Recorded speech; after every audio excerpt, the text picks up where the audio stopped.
This lecture is entitled Understanding Clauses in Sentences.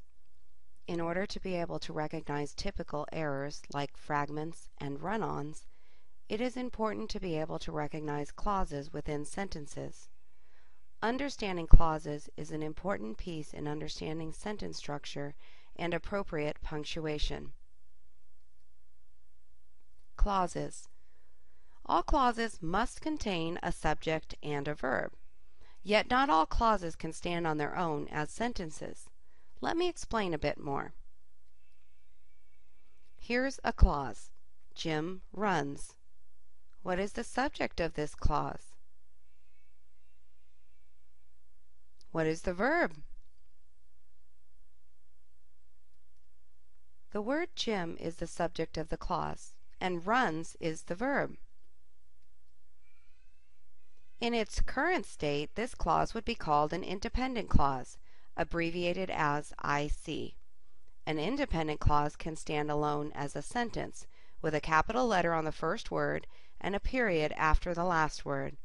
Therefore, the word group Jim runs is a sentence as well as an independent clause. But adding one certain type of word in front of the independent clause can turn it into a dependent clause, abbreviated as DC.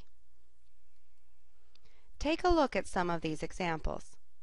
Because Jim runs, although Jim runs, if Jim runs, since Jim runs, when Jim runs, before Jim runs.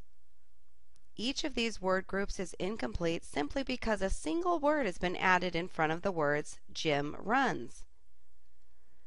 These words are called subordinating conjunctions, and they turn ICs into DCs. A dependent clause can no longer stand on its own as a sentence. It becomes dependent on an independent clause. Therefore, a DC must be attached to an IC in order to form a sentence. Some examples. Number 1. Because Jim runs, he is in good shape.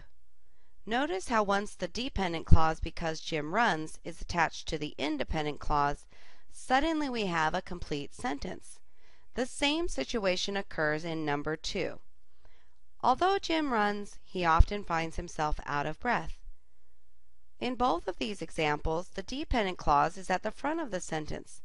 In the third example, the dependent clause is at the end of the sentence. Jim often stretches before he runs. Notice that the DC can come before or after the IC. However, if the DC comes first, it should be followed by a comma.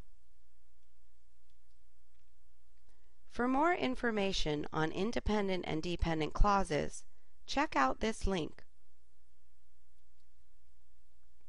As I said at the beginning of this lecture, understanding clauses is the key to being able to fix common errors and punctuate sentences correctly. In the next lecture, you will learn how to use clauses to find fragments and run-ons.